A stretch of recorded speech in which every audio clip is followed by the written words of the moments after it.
आज 2500 वर्षों का जो जैन शासन चल रहा है, इस जैन शासन के अंदर कब कैसी आफतें आई, कब किस प्रकार की परिस्थितियां निर्माण हुई और कब इन परिस्थितियों के अंदर जैनाचार्यों ने जैन शासन की विजय प्रभाता कैसे करी। आज हम ये समझने की कोशिश करें कि जिस तरह से आज पूरे देश के अंदर भारत जैसे विशाल राज्य में इन परिस्थितियों के अंदर जैन शासन को कब बताना, कब ठिकाना। कभी कभी जैन शासन 800 वर्ष तक मुसलमान राजाओं के अधीन पराधीन रहा। 200 वर्ष हम अंग्रेजों की गुलामी में बिता चुके।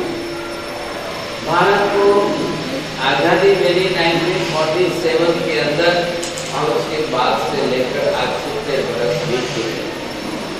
आज अगर हम भारत की तुलना काल की दृष्टि से 70 वर्ष की आज़ादी के बाद का भारत और 200 वर्ष की गुलामी का भारत और 800 वर्ष की यवनकालीन गुलामी का भारत, अगर इन सब की तुलना करने बैठे और कालखंड की तुलना करके भारत की एक ऐसी परिस्थिति का विचार विमर्श अगर हम करें तो शायद हमारी आंख खुल जाए कि भारत कब जो है सुवर्ण युग में था, भारत देश कब जो है सबसे सर्वश्रेष्ठ काल में था।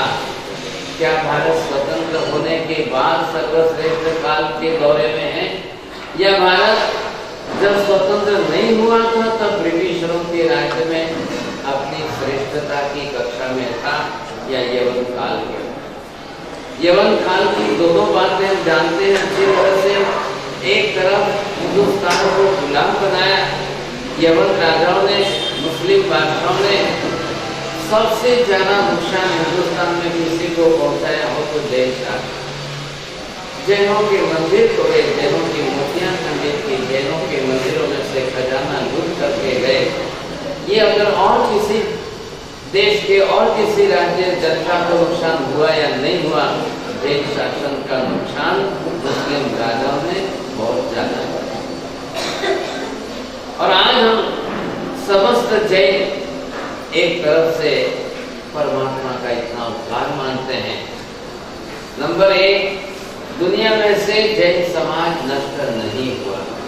नंबर 2, दुनिया में से जैनों की समृद्धि संपत्ति कभी नष्ट नहीं हुई।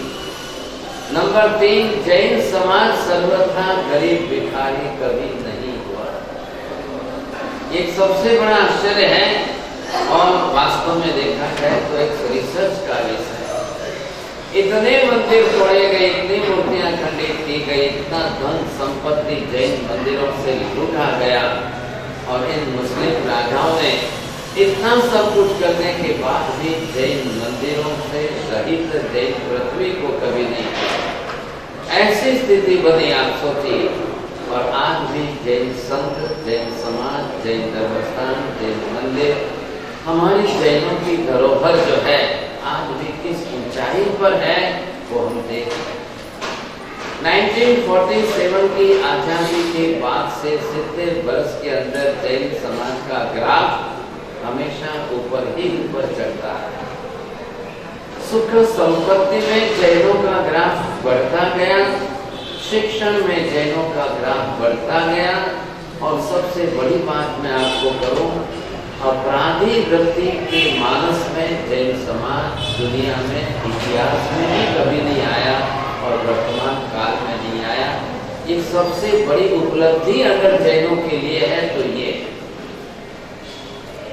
मैं भूल गया, मुझे व्याख्यान नहीं देना था, रोज की आदत से मैं ही व्याख्यान देने लग गया। आज ईश्वरी महाराज का दत्ता जी भी नहीं आए, मुकेश जी पधारो, जन्य जन्य बोलनो है, आप पधारो। जो भी कोई बोलना चाहते हैं, जैसा कि दत्ता जी ने कहा था, ईश्वरी महाराज की तिथि के प्रसंग पर अन्य भाई बहन भी बोलते हैं, सब आकर के। मेरी आदत है तो मैं रोज बोलना शुरू कर देता हूँ। हाँ, आप पधारो, पसंद तो हुई दूसरी। मैं बोलने लगूंगा फिर ये गला पूरा हो जाएगा।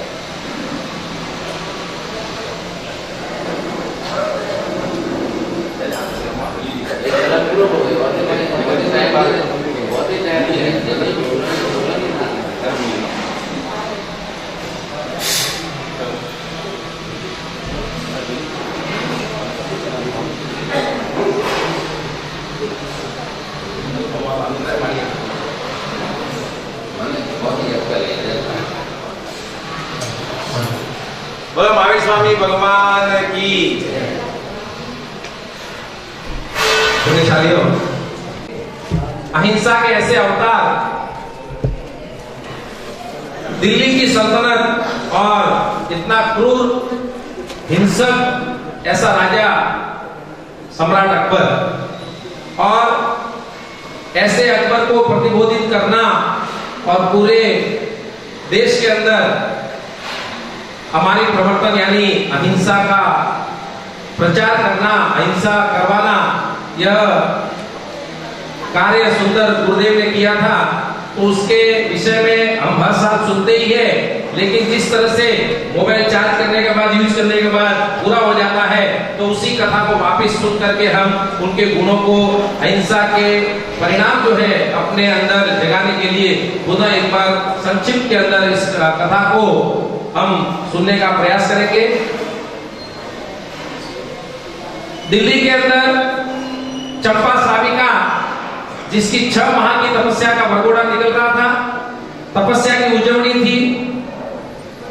वरघोड़े के अंदर तपस्विनी सुश्राविका चंपाबाई को पालकी में बिठा करके, पुरुष लोग उस पालकी को उठा करके वरघोड़े में चल रहे थे। जब यह दृश्य बादशाह ने देखा तो मुस्लिम धर्म के अंदर महिलाओं को इस तरह से ऊंचा दर्जा नहीं दिया जाता था। उनको भी आश्चर्य हुआ कि ये सब क्या हो रहा है। तो उन्होंने अपने श्रावकों को बुलाया। श्रावकों को बुलाने के बाद उनको पूछा कि भाई ये क्या है, ये कौन है ये स्त्री, और इस स्त्री को क्यों ऐसे उठा करके इस तरह से बाजे गाजे के साथ यह जुलूस चल रहा है। उनकी भाषा में जुलूस और हमारी भाषा में वरघोड़ा। तो जुलूस क्यों चल रहा है? जब उन्हें ज्ञात हुआ कि भाई ये तो 180 दिन के रोजे, मुस्लिम भाषा के अंदर रोजे, लेकिन उनके रोजे कैसे, दिन में उपवास रखना, और जैसे सूर्य अस्त हो गया बराबर वो, जैसे हम उपवास करने के बाद पारना की बाट जोते, लेकिन हमारा पारना तो कम से कम सूर्योदय के 1 घंटे के बाद हम करने का विचार करते हैं। यहाँ तो सूर्य अस्त होते ही जैसे टूट पड़ते हैं, वैसा उनका रोजा रहता है। और जब महाराजा को, अकबर को मालूम पड़ा कि ये तो बिना कोई खाए पिए सिर्फ और सिर्फ उबाला हुआ पानी, वो भी दोपहर में यानी लगभग 12 बजे से, सूर्यास्त से लगभग 1-1.5 घंटा पूर्व, सिर्फ 4-5 घंटे जितना पानी पीना हो, लेकिन बिना खाए पानी भी ज्यादा पी सकते नहीं है। और जब उन्हें मालूम हुआ तो उन्होंने उनकी परीक्षा के लिए वो दृष्टांत गुरुदेव ने अपने को प्रवचन के दरमियान सुनाया भी था। चारों बाजू पहरा लगा दिया। चंपा श्राविका को एक अच्छे से रूम में उनको बिठा दिया गया। सिर्फ 11-12 बजे गर्म पानी का मटका जाता था, और शाम को सूर्यास्त के पहले 1 घंटे के पूर्व मटके को वहां से निकाल दिया जाता था। पूरे दिन भर चंपा श्राविका सामयिक में रहना, ध्यान करना, और ये सब करने के बाद में जब तसल्ली हो गई अकबर को कि ये तो जरूर कोई ना कोई चमत्कार है, तो उन्होंने चंपा श्राविका को पूछा कि भाई ये रोजे आप कैसे कर पाती हो, ये उपवास आप कैसे कर पाती हो। और जिस तरह से हम किसी तपस्वी को साता पूछते हैं कि तपस्वी साता में हो दे, तो हम क्या बोलते हैं, देव गुरु बसाए, देव गुरु और धर्म, इनके आशीर्वाद से ही मैं कर पा रही हूँ। तो उनको पूछा कि आपके देव कौन है, तो मेरे अरिहंत परमात्मा ऐसे ऋषभ 24 तीर्थंकर मेरे देव है। तो आपके गुरु कौन है? मेरे गुरु तो गांधार में विराजमान है, और वो है हीर सूरीश्वरी महाराजा, पूज्य आचार्य भगवान हीर सूरी महाराजा। तो मुझे भी उनके दर्शन करना है। यह उस समय भवितव्यता थी, और अकबर जैसे क्रूर आत्मा को भी ऐसे श्वेत वस्त्रधारी गुरु के दर्शन के भाव जगे, और उसमें भी सबसे बड़ा निमित्त था तो श्राविका की तपस्या। इसलिए कहते हैं गुरुदेव ने भी और अनेक महापुरुषों भी कहते जाते हैं कि परमात्मा के इस शासन को, इस पंचम काल के अंदर,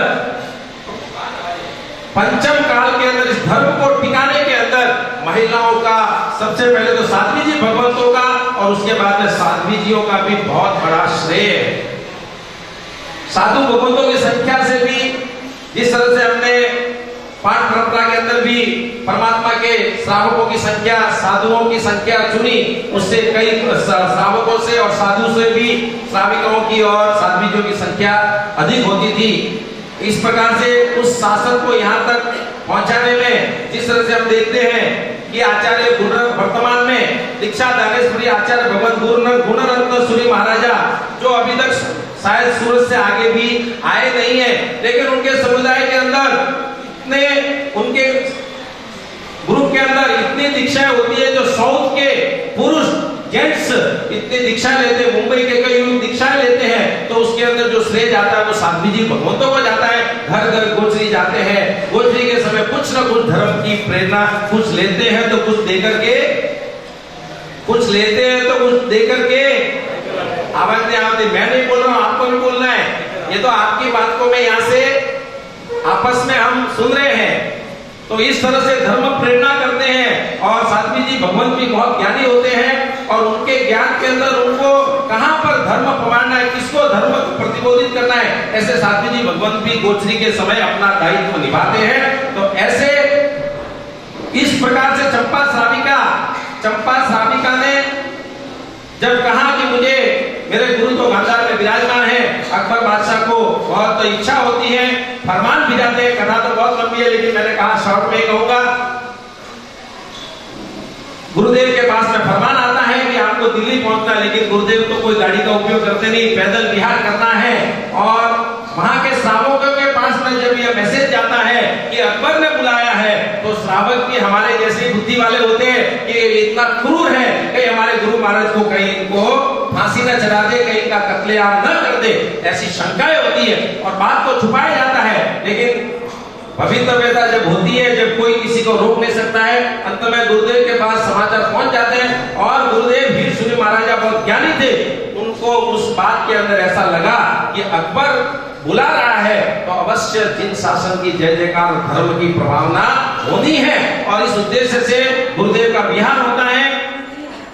बीच में कई मुस्लिम बादशाह उनका स्वागत करते, रथ घोड़े आदि, लेकिन सबका वो किसी चीज का उपयोग न करते हुए दिल्ली पहुंचते हैं। दिल्ली के अंदर 14 लाखों की जनमेदनी के अंदर उनका स्वागत होता है। गुरुदेव राजमहल में पधारते हैं, लेकिन राजमहल में जैसे आते हैं वहां पर गलीचा बिछा हुआ होता है और जैसे वहां पर आए डोर के वहां पर दरवाजे के वहां पर गुरुदेव रुक जाते हैं।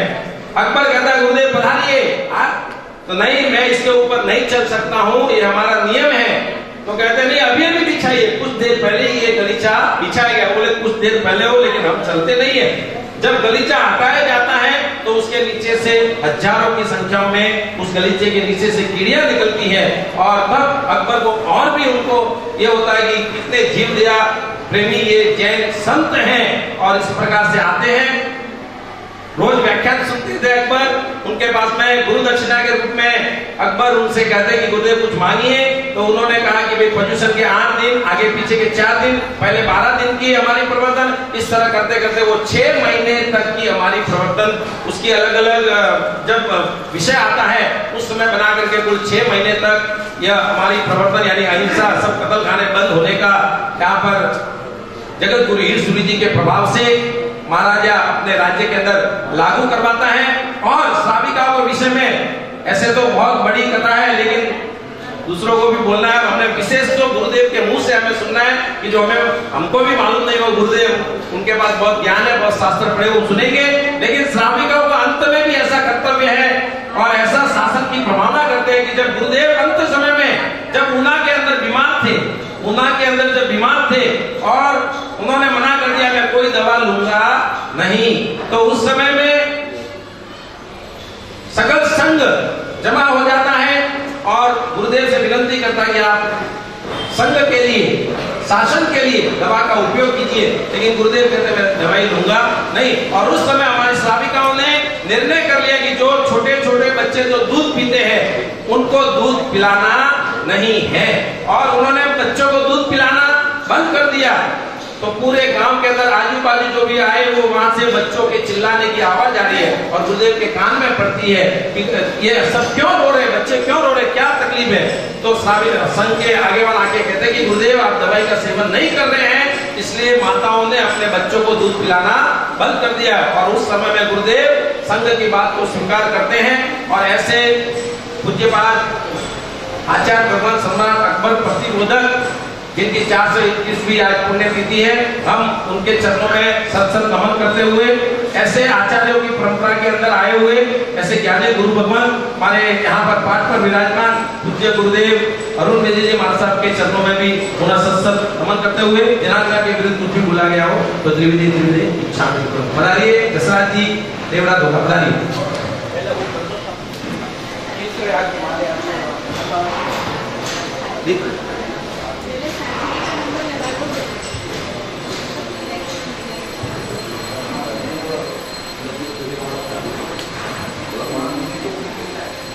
बोलिए श्रवण भगवान महावीर स्वामी की।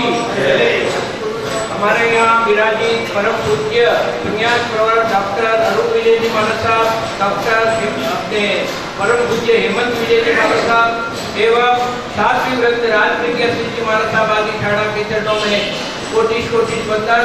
विराजित श्री संत को जय चंद्र प्रणाम। आज जैसा कि आपको सबको विदित है कि 421वीं जगत गुरु ईश्वरी महाराज साहब की पुण्यतिथि निमित्त अपने संघ में प्रतिवर्ष गुणानुवाद सभा और आमिल जो तब का अनुष्ठान होता है वो आज भी हो रहा है, महाराज साहब की निष्ठा में हो रहा है। तो हमें आज का ये कार्यक्रम शुभ प्रारंभ करने से पहले जगत गुरु ईश्वरी महाराज साहब और भगवान भी है सब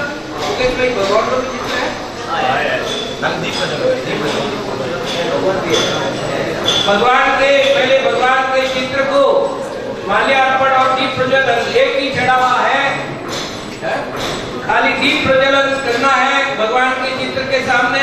रुपयों में होगा चढ़ावा 1111 रुपए, 1111 रुपए। चट्टे प्रणाम रखिए और थोड़ा बोलने वाले जो भी भाव रखते हैं शीघ्र बोलिए। सबसे बड़े पैमाने में फैले हुए इस्लाम और क्रिस्ती धर्म का आधार हिंसा। सैद्धांतिक अगर हेतु देखें तो महावीर ने जगत के समस्त जीवों का स्वरूप बताया, सूक्ष्म से लेकर के स्थूल तक का। और कुरान और बाइबल के अंदर मनुष्य के सिवाय किसी ने जीव बताया ही नहीं। पशु पक्षी में भी नहीं, किसी में भी नहीं, खाली मनुष्य में जीव बताया, मनुष्य की सिवाय और कुछ नहीं। And that's why the Christianity says that the humanity is only the great religion. So according to the Christianity, they say which one is the superior and the biggest religion, that is only the humanity is the great religion. Mahavir ये कहते हैं सभी जीव करु शासन रसे। अब इस सिद्धांत को और उनके सिद्धांत में तालमेल ही नहीं बैठा। ध्यान से सुनिए, 2500 वर्षों से महावीर का शासन चला है। चाहे ही विजयसूरी हो, चाहे कोई भी जैन साधु हो, चाहे कोई जैन साध्वी हो, चाहे कोई जैन आचार्य हो, सबको अहिंसा धर्म की बात तो बेसिक फाउंडेशन में ही करनी है। ऐसा नहीं है कि ईश्वरी महाराज ने अहिंसा धर्म की बात की और ईश्वरी महाराज के पहले हुए हजारों आचार्य ने किसी ने हिंसा की बात नहीं की, ऐसा नहीं।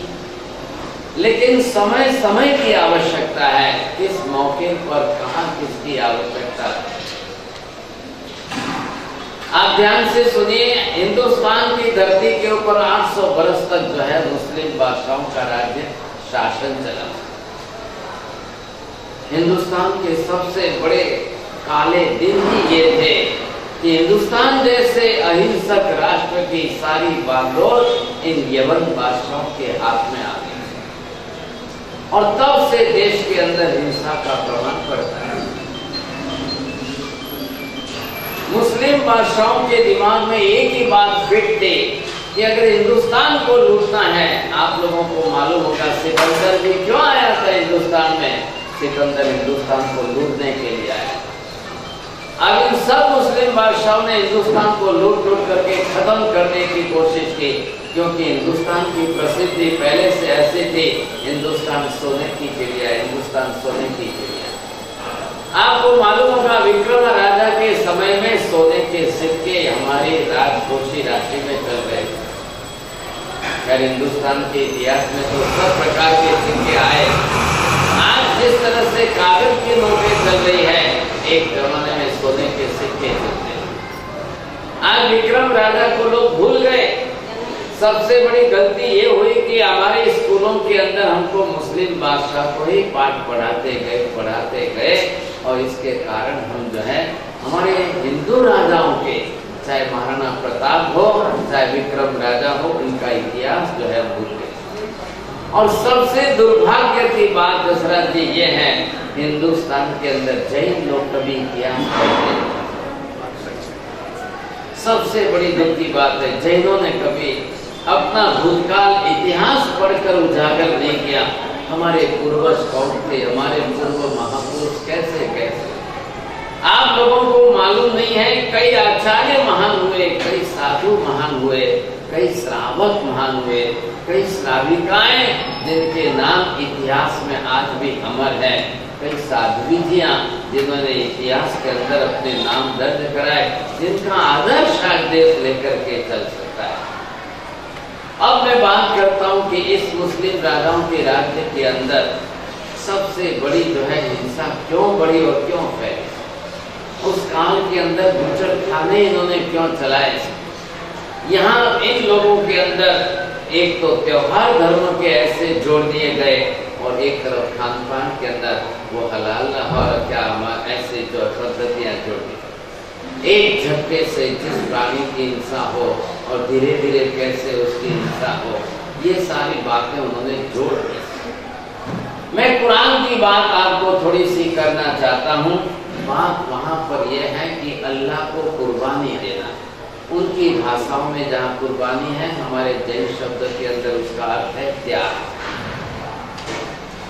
आप अपनी तरफ से कितना त्याग करते हो। अब आप ये सोचिए कि अल्लाह को कुर्बानी देने के अंदर उनके वंशजों का सबसे प्रिय क्या है, उसकी कुर्बानी देना। आपको हम सौगंध देते हैं, आपकी सबसे प्रिय वस्तु क्या है, उसके पचकान करना। आपकी प्रिय वस्तु, कोई बोले मैं सबसे ज्यादा जलेबी खाता हूँ, आप जलेबी के पचकान करो। किसी को मोहनथाल ज्यादा भाता है, उसका पचकान करो। आपकी प्रिय वस्तु का आपको पचकान करना है।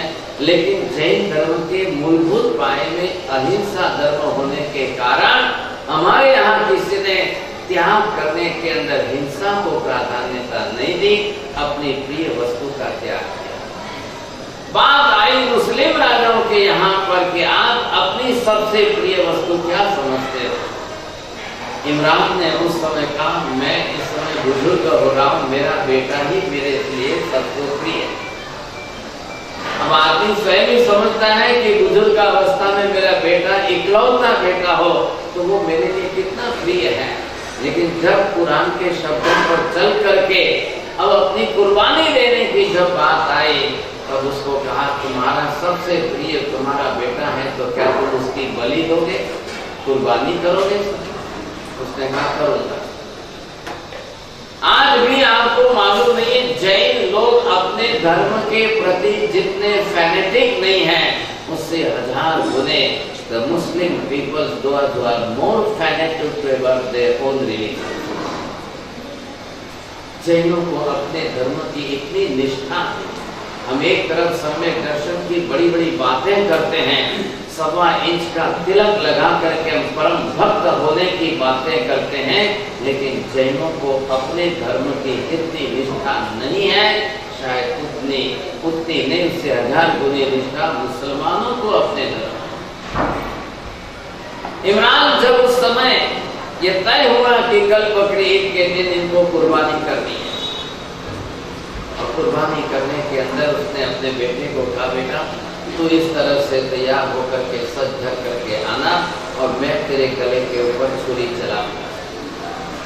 अल्लाह में अपनी इबादत करने वाला, अल्लाह को राजी करने वाला, अल्लाह में अपनी पूरी निष्ठा जताने वाले इमरान ने जब बेटे की गर्दन पर छुरी रखी, क्या मालूम क्या चमत्कार हो गया कि बेटा वहां से निकल गया और वहां पर कोई कहता है ऊंट आ गया और कोई कहता है भेड़िया आ गया।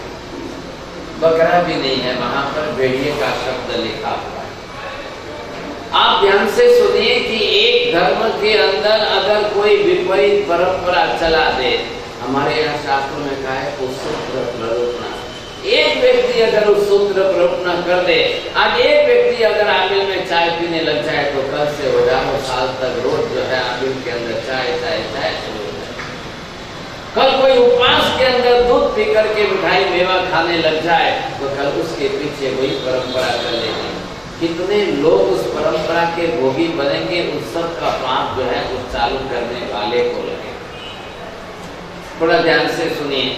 सनातन काल से हिंदू धर्म के अंदर संस्कृति में इतनी विकृति आई, आज की रिसर्च ये कह रहा है हजारों वर्षों की लंबे काल की संस्कृति के अंदर बिना विकृति के अगर कोई एक संस्कृति हिंदुस्तान की धरती पर टिकी हो रही हो तो वो मात्र श्रमण संस्कृति रही है, जैन परंपरा है। आज दिन तक जैन साधु साधियों के अंदर लोच की परंपरा जो तीर्थंकरों से चल रही है वो अखंड धारा में चल रही है। अभी भी कोई साधु साधी सैलून में जाकर के हेयर कटिंग करवाते नहीं है। आज भी आप लोगों की आंखों के सामने just they are plugging the hair with their own fingers, just to plug the hairs। आपको अपने हाथों की अंगुलियों से पकड़कर खींच के निकालना है। अब जो नहीं समझेंगे वो उसको अत्याचार कहेंगे, जो समझेंगे वो उसको ज्ञानाचार। तो आज हिंदुस्तान के अंदर जैनों की परंपरा देखिए, सनातन धर्म में हजारों वर्षों से चला आ रहा है, लेकिन सनातन धर्म में उपवास के नाम पर मेवा मिठाई दूध वगैरह इतनी विकृतियां आ गई कि आज वो उपवास ही नहीं रहा। मुसलमानों के अंदर तो रोजा है उस प्रकार का कि दिन में उपवास करो, सूर्य अस्त होते ही खाओ खाने लग जाओ। अब कल सुबह सूर्योदय होवे वहां तक खाते रहो, जानवर की तरह से खाते हैं ये। अब इससे परिस्थिति आज जैन धर्म का उपवास जैसा महावीर ने किया था वैसा हमारे यहाँ एक छोटा बच्चा भी करता है, वो भी गर्म पानी के सिवाय कुछ नहीं किया। अब मुस्लिम बादशाहों के अंदर 800 बरस से ये जो क्रम चला आया था, जिसमें अभी 450 बरस बीते थे और ये अकबर बादशाह आया। अकबर बादशाह का पूरा नाम है जलालुद्दीन मोहम्मद अकबर, लेकिन अब शॉर्ट फॉर्म में लोग इतना ही जानते हैं।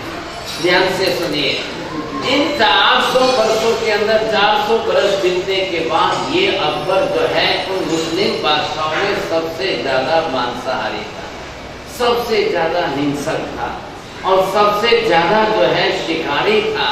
और उसको सुबह नौकाशी जिसको बोलते हैं नाश्ता करने में 500 चिड़िया की जीव चाहिए। हमेशा उसके राज दरबार के अंदर कई पिंजरे लटके हुए रहते थे, हजारों चिड़ियाएं उसमें रहती। रात दिन उसके पिंजरों के अंदर चिड़िया ची करती रहती और वो खुश होता था। जैसे घुघरू बजे और आवाज आवे, घंटा नाक बजे और आवाज आवे, उसको खुशी होती थी, राजी होता था। इतना क्रूर और इतना हिंसक मुस्लिम बादशाहों में दूसरा नहीं बताया जा रहा है। आपने बाबर को देखा, हुमायूं को देखा और बादशाहों के मोहम्मद गजनवी और मोहम्मद गौरी देखे। 17वीं शताब्दी में सबसे ज्यादा मोहम्मद गजनवी, मोहम्मद गौरी ने जैनों के मंदिरों को लूटने की कोशिश, जैनों के मंदिरों को तोड़ने की। आप सोचिए भाग्यशालियों, जैनों की संख्या भले चाहे कम रही हो या ज्यादा रही हो, लेकिन एक तरफ जैनों ने बादशाहों को चैलेंज दी थी, आप हमारे जितने मंदिर तोड़ेंगे उससे 10 गुने हम बनाएंगे। 10 गुने। क्या भगवान के शासन के ऊपर क्या आफत आई। एक तरफ जो है 450 बरस पहले से ही एक तरफ लवजी लौकाशाह हुए और स्थानक मत के अंदर मंदिरों में जाने वालों को ही तोड़ना शुरू किया, और एक तरफ मुस्लिम बादशाह हुए जिन्होंने मंदिरों को ही तोड़ना शुरू किया। आप समझिए ध्यान से, दो तरफा आक्रमण था, दो तरफा आक्रमण। मुस्लिम बादशाह मंदिरों को तोड़ रहे थे और इधर स्थानक संप्रदाय जो है मंदिर में जाने वालों को तोड़ रहे थे। लेकिन जैन समाज ने जो अपना एक बीड़ा उठाया था, और उसमें आप ध्यान से सुनिए, हजारों वर्षों की हमारी चली आती हुई 14 स्वप्न के उपदान के ये देव द्रव्य बनाने की व्यवस्था जो महापुरुषों ने की, अब इसका परिणाम है कि जितने मंदिर तोड़े 10 गुने बनाए।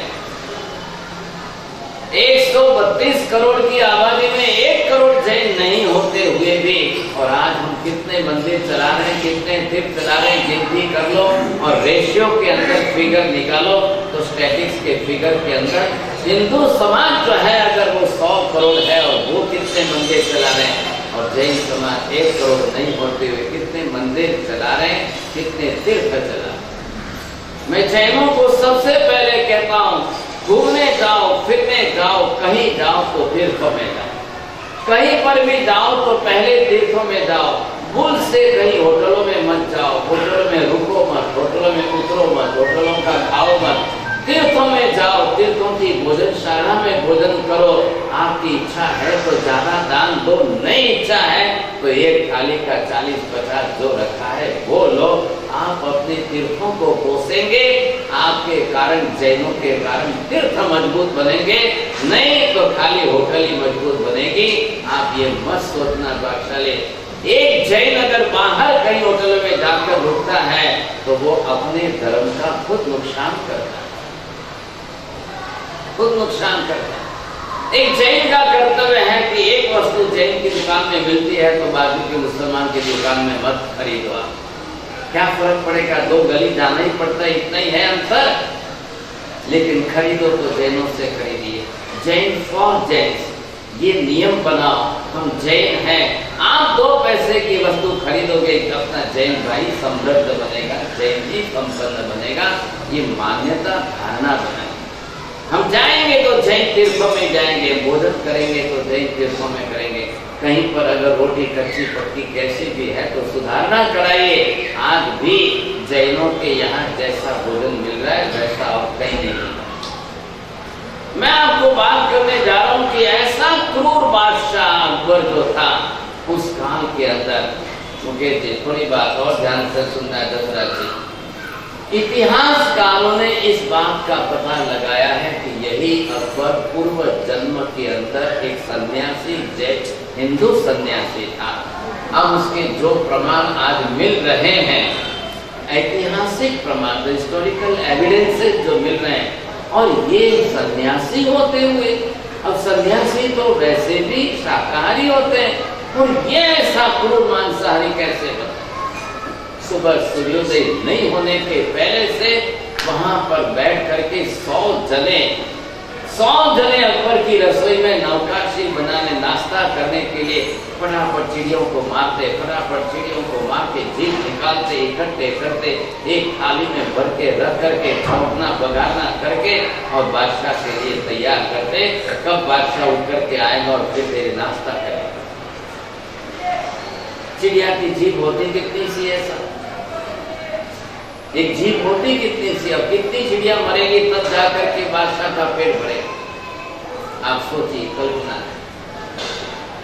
जिस समय अकबर बादशाह ने चंपा श्राविका के नाम से मुंह बात सुनी कि ऐसा कोई औलिया फकीर है, मुसलमान लोग जैन साधु को औलिया फकीर कहते हैं, और जब हीरसूरी महाराज को बुलाने भेजा, उसने अपनी तरफ से घोड़ा गाड़ी वगैरह सब साधन माधन भेजे थे, लेकिन हीरसूरी जिस तरह से आए, फतेहपुर सिकरी से जब उन्होंने प्रवेश किया और ये अब्दुल फजल के यहाँ भी आए, तब अब्दुल फजल भी उनको घर लाकर बगले कराते। ये बातें सुनते सुनते जब बीरबल के अकबर के पास बात आई और जब ये प्रभावित हुआ, मुकेश जी आप ध्यान से सुनिए, हर तरीके से हीरसूरी महाराज के तप और त्याग की साधना देख करके उसके मुंह से निकल पड़ा कि दुनिया में सच्चे फकीर तो जैन ही होते हैं। सच्चे फकीर जो होते हैं वो जैन होते हैं। मुसलमानों के अंदर त्याग की पराकाष्ठा वाले ऐसे मौलवी नहीं होते हैं कोई, और वो मौलवी आज के जमाने में तो धर्म के ठेकेदार बने कुछ नहीं।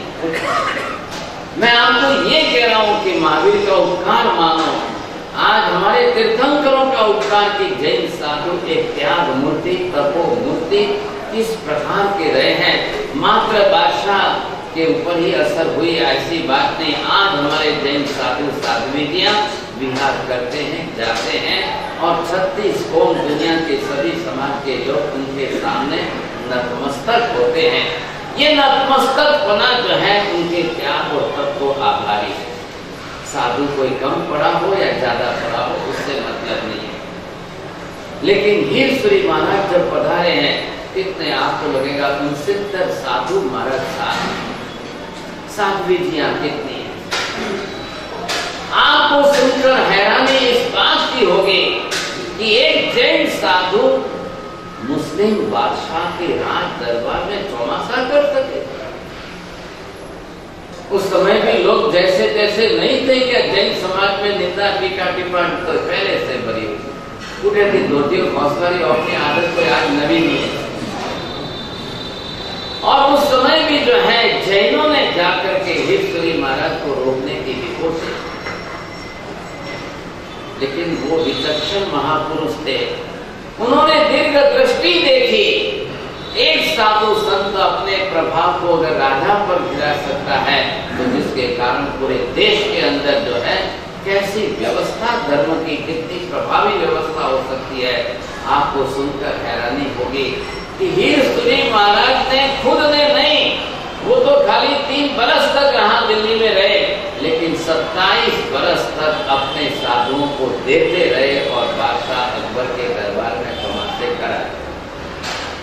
भले ही बात जिन तक सुनी की भी आती हो कि उन्होंने भी बादशाह को कैसे प्रतिबोध किया, वो भी एक तरीका चमत्कार का रहा हो, लेकिन हीरसुरी महाराज के उनके शिष्यों में विजय सेन सूरी, शांति सूरी और भानुचंद्र सूरी एक से एक प्रभावी आचार्य,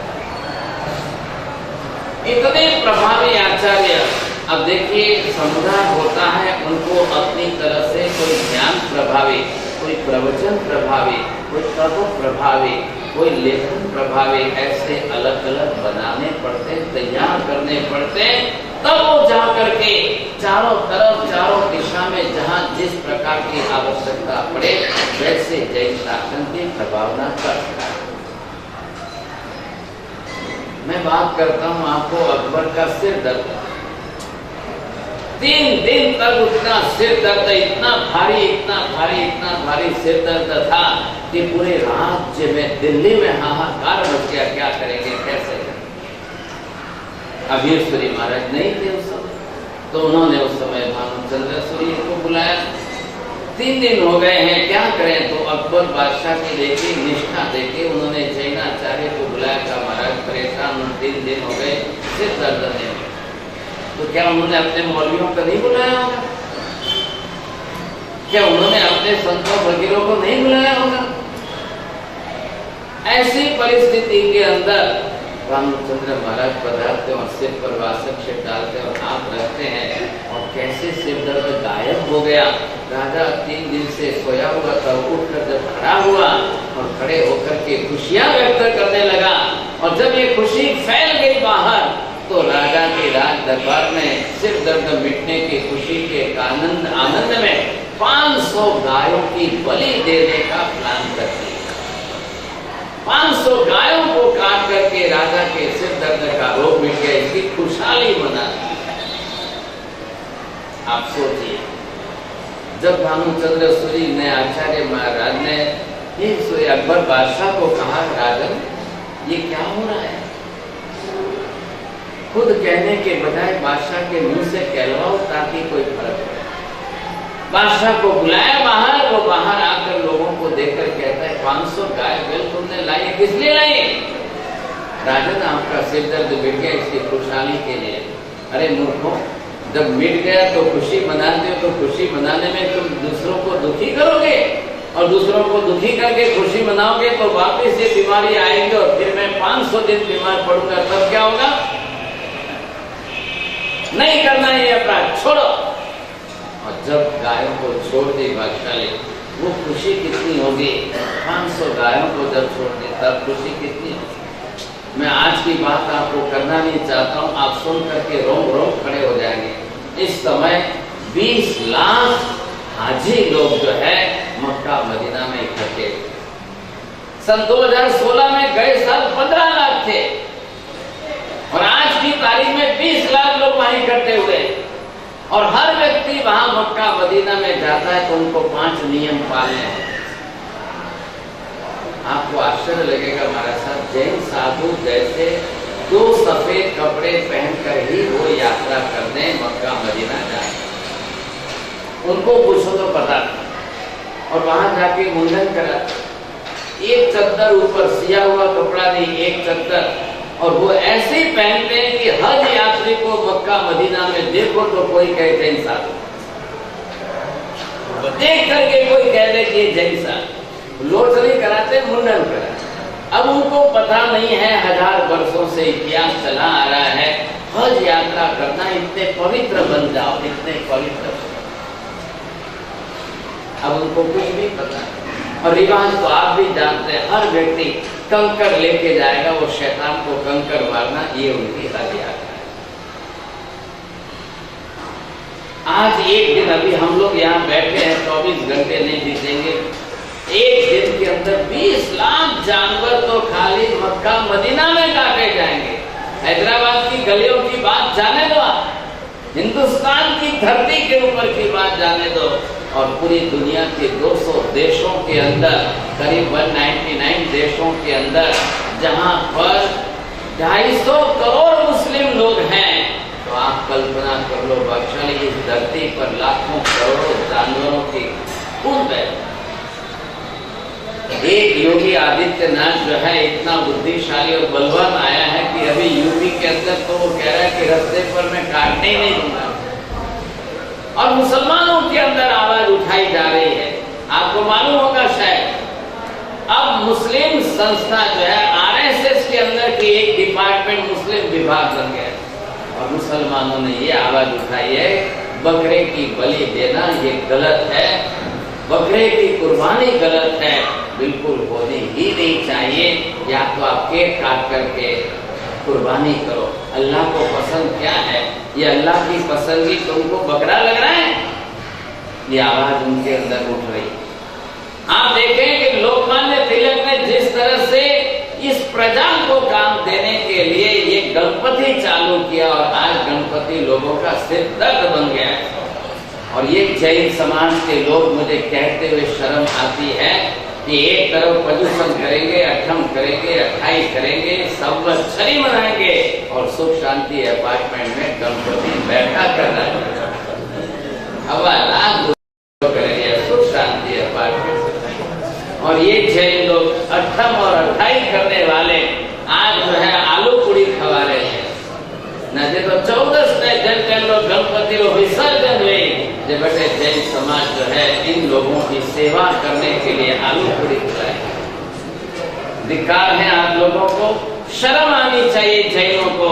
आप अपने संवत्सरी और परिसर को बदनाम कर रहे हो, जैनत्व को बदनाम करके आप ऐसा बात कर रहे हो। मैंने बहुत कोशिश की, लेकिन हैदराबाद का समाज नहीं सुधरा। मैं सुख शांति में जाके भी आया, आपसे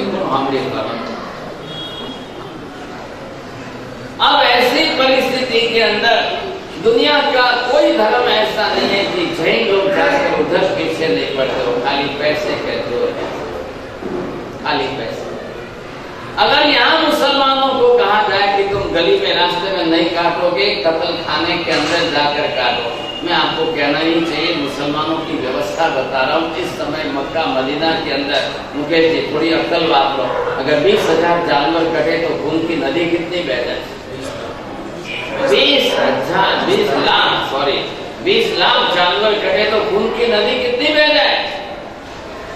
और उनका नियम क्या है? उनके शास्त्रों में, कुरान में क्या लिखा है?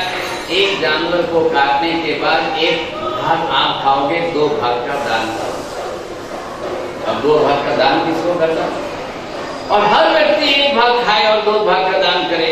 अब एक ऊंट वहां काटते हैं, सब हजारों की तादाद में ऊंट काटते हैं।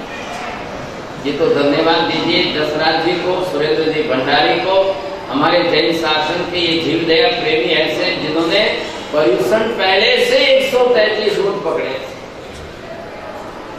ये हमारी खून के अंदर जीवदया है, एक बच्चे के खून के अंदर जीवदया है। इसका एक परिणाम है कि आज हम लोग जीवों की रक्षा करते हैं। मैं कहता हूँ जैनों को और बकरीद को लेना देना क्या? तो अभी हिस्ट्री वास्ते अपील नहीं करता। ईश्वरी के नाम से आमिल नहीं करें, ईश्वरी महाराज की तिथि के निमित्त से आमिल नहीं करते हैं। ऐसे हजार आचार्यों की तिथियां आती है, किसके लिए आप आमिल करते हो? वाणिया तो स्वामी वात्सल में राजीव है, ऐसा आमिल में फिर कभी राजीव रहता भी कोई? मैंने तो कभी नहीं सुना। स्वामी वात्सल है तो पसंद आप देखो, बात नहीं। ये तो धन्यवाद है कि यहाँ पर ईश्वरी का जो मंडल बना है, इन्होंने जो है सबको व्यवस्था करके आमिल करने की व्यवस्था की। लेकिन दुख इस बात का होता है कि एक आमिल कराओ तो प्रभाव ना तो दयानीश पड़ी बाबा से प्रभाव ना दीदा वगर तो आमिल नहीं वैसा न हमके थे नाम रोकने प्रभाव ना नहीं देवा तो आवता वर्ष से तो कोई आमिल नहीं करता। ये मैं इनका रोना सुन करके मुझे भी दुख होता है। और मुकेश जी पहला जगह आगे वो बाप से प्रभाव ना दीदा वगर नहीं आता। मुकेश जी अपना संग्रह ट्रस्टी है सामने हमारे अशोक जी महामंत्री जी, और ये हमारे अशोक जी भी गए बाप से अनवास्ते तो डबल किया फिर जिधर खाली आमिल होता तो 200 जनों के आमिल के लिए 1,000 के 20 जने हो जाते तो 20,000 में आमिल हो जाता। लेकिन इन्होंने 2,500 रखकर या 2100 रख करके 60,000 इकट्ठे किए। खान वास्ते आमिल रो खर्चो मोटो नहीं है, लुकी रोटी है मन में कहना घर से मोटा ऐसा कोई घी दूध था तो है ही नहीं, लेकिन आमिल के खर्चे से ज्यादा प्रभाव ना कर। भगवान भला करे, आपको कोई नहीं सुधार सकता, कोई नहीं। मैं हिंदुस्तान में पहली बार एक छोटा साधु, वो भी आचार्य न होते, आपके संग में आया और प्रदूषण तक जो है बिना प्रभावना के व्याख्यान चल गए। इसका सबसे बड़ा आश्चर्य मुकेश जी को, हमारे ट्रस्टियों को है। ये सबसे बड़ा आश्चर्य इनको बाबू वो कल्प सूत्र में 10 अक्षर लिखा है, मोरा 11 अक्षरों की कर। तो आप महिलाओं को क्यों लुभाते हो? आप महिलाओं को बदनाम क्यों करते हो? बिना प्रभावना के आमिल नहीं हो सकता है, ये बात आप बदल दो। और मैं आपके ईश्वरी मंडल वालों को, ट्रस्टियों को निवेदन करता हूँ कि आप इस बार बिना प्रभावना का आमिल कराइए। कोई नहीं बोलेगा, एक भी महिला कंप्लेन नहीं करेगी। और इसमें से जितने पैसे बच जाए वो 2 बरस, अगले 2 बरस तक आप आमिल और ज्यादा करा लेते, अगले 2 बरस तक और आमिल का ज्यादा करा लेते। माफ करना, मेरी सलाह ये सुनने वाले नहीं थे, मानने वाले नहीं थे। बैठ के चर्चा करने के बाद भी तब मुझे मजबूर होकर के व्याख्यान में ये सलाह देनी पड़ रही है। मैं अंतराय नहीं कर रहा हूँ। मैंने प्रदूषण में भी आप प्रभावना की अंतराय नहीं की थी। मैंने सजेशन दिया था कि 9 बजे पहले दे, लेकिन इन्होंने मान ली, इनकी इच्छा हो जाने। मैं ये सजेशन देता हूँ कि वहाँ यहाँ से लोग मेरे को बोलते बाप से, अगर सिकंदराबाद रामटेक जाओ तो वहाँ 300 रुपये भर के कल्प ये कर्म शास्त्र हम सीखते हैं। और थोड़े अटक प्रभावना में कर्म ग्रंथ उन्होंने समझवा में, और वहाँ जाके लोग फीस देते और वहाँ पर ये आपके हैदराबाद की बात है। हैदराबाद और सिकंदराबाद, वो क्या रामटेक क्या रामटोक क्या। और यहाँ आपकी ये स्थिति वैशाली बदलो, आप तरीके बदलो। परिवर्तन लाना ही लाना पड़ेगा, बिना इसके कोई सुधारना नहीं होनी है। आप लोगों ने ये गांठ बांधी है, ये सबसे बड़ी गलत करना है। हमारी परिवर्तन करना है। अब मैं थोड़ी सी समय जरूर हो रहा है, जसराज जी बात समझिए आप।